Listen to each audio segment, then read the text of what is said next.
Welcome back to The Line. The true scope of New Mexico's teacher shortage is coming into view thanks to a new report from the NMSU's College of Education. Now, statewide, there are roughly 1,200 unfilled education positions. 740 of those are teacher positions. There are a lot of reasons for the shortage, but the reality is that thousands of New Mexico students are in classes with long-term substitutes, and the biggest shortage areas are in math, science, and special ed, Kathy. Let's go backwards here. The special ed thing especially has been well known for years around here. We've been talking about a new legislature, a new governor, you see where I'm going here? Right. Is this the time to get after this thing? This is a problem. You can't have this many kids being taught by subs. You cannot. Parents are complaining about it, saying their kids are not being able to learn. That's right. And the governor's talking about a transformation in education. So when you start to use those big words, transformation, it means that you got to go get after, teachers' pay, dissatisfaction, the testing system. 35% of their evaluation is based on, improvement in test scores. That's right. We got to start looking at what's going to make sense, looking at what other people are doing, and how we might improve our education system. It's just bad. Laura, looming over this is the court case, of course, where we have to meet our constitutional obligations to educate our students. It's going to cost a lot of money this coming spring. We've got that on top of that. How do you see this all playing out? I mean, that's a lot of teachers. You can't just spin up teachers in 6 months. You need to start feeding the pipeline and having something come out of it years down the road. Are we there? Are we starting to get to that point?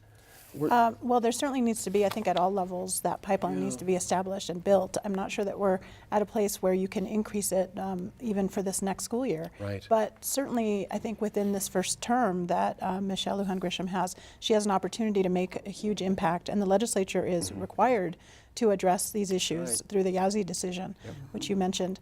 I think that, it's just, for anybody who's familiar with education and works in that area in any way, you know that this is not surprising because they're in just such dire straits across the state. Teachers are really underpaid, they're overworked, they feel like they've been kicked for the last 8 years. There's been so much attention on the PARCC testing and so little attention on sort of their individual skill set.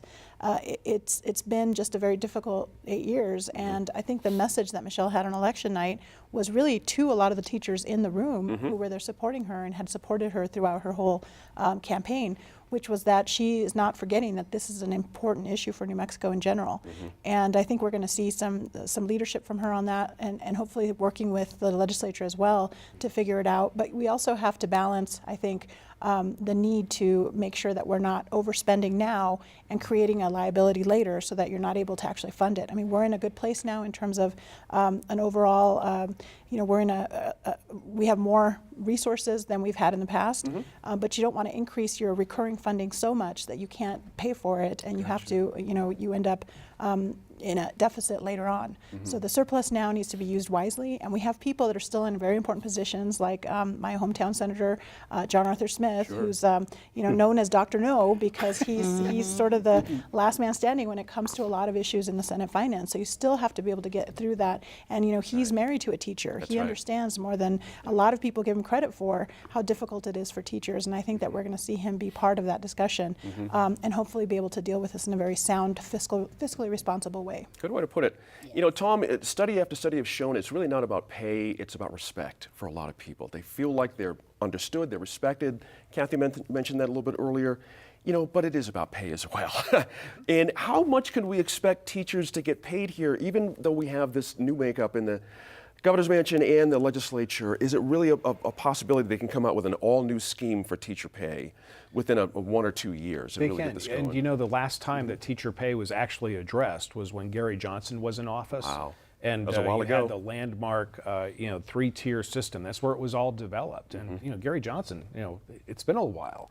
So I think the incoming Governor-elect Lujan Grisham, has a real opportunity to say, you know what, let's take the focus now off of the administration and really explore, first off, teacher certification and then teacher pay. Right. Because one reason you have so many vacancies is because you don't have folks who are meeting the certifications. You have a lot of very talented people in the classroom teaching. They just don't have that certification. And I don't look at it as lowering that bar at all. You're letting people pursue a passion, and so how do you measure that, and more importantly, how do you reward that with cash? That's an interesting point. I have to think about that. One of the interesting little anecdotes out there, Michael, is that APS actually was recruiting folks from foreign countries to come teach. This is where we are right now. You got to go to the Philippines or wherever to get teachers. Is it attractive to young people anymore? Do people? I'm an ex-husband of a teacher.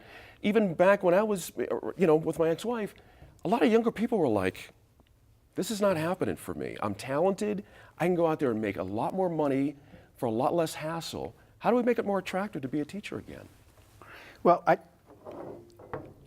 something needs to be done, and I think we know what needs to be done. I'm just going to say this on a personal note. I know for myself and my home background, and came out of some chaos as a child, and I do know how important those teachers that I met along the way were important to me, who saw me, acknowledged me, and valued me in ways that I didn't get from other places and other people. So I just want to say that it is really, and given New Mexico's social economic status, I think that if we don't invest in our teachers, we don't support them, we don't encourage them, we don't recognize and reward them, we're going to continue to have many of the problems within our communities with the children not being educated and not moving on and not moving into being productive citizens who pay taxes, who reinvest in the system. Instead of what we're doing in some cases is incarcerating people, and that's the other road that's before us. And so I just want to say, wherever you are, teachers, thank you. You made a difference in my life. It was important. It was significant. In many ways, I'd give them credit for the successes that I've had, and it was those teachers who validated you and encouraged you and supported you, and there were too many to mention, but they're there, and we had best invest in them. I like that. I like that a lot. It's hard to follow what Michael just said, but again, the pay thing. How much is enough? See, this is where the argument starts. How much is good starting pay? What's, the tier system Tom mentioned? Right. It's a big, long discussion. It's a big, long discussion. My mother was a teacher for 31 years and loved that profession. And certainly she didn't make a whole lot of money doing it, but it's what she loved to do. Right. I think that we have to sort of reframe what this profession is about, because it's not respected and honored in the way that it used to be. That's right. So I think that all the people who are working on education got to get together and work together to figure out how we solve this problem. I think it is about pay, but it's also about respect, and it's about how we view that position. It's about recruitment and, figuring out how we get those students to understand that we need you. Interesting. Tom, finish up for us. You've been around APS. You've had official capacities in years past. They're looking for more money now. You know what I mean? There's a lot of things out there going on. A lot of money they're looking for. That's right. Yeah. But Monica Armenta made an interesting point that it's going to take a generation to do this, to refill the teacher coffers. And she's talking broadly across the country, but here in the state as well.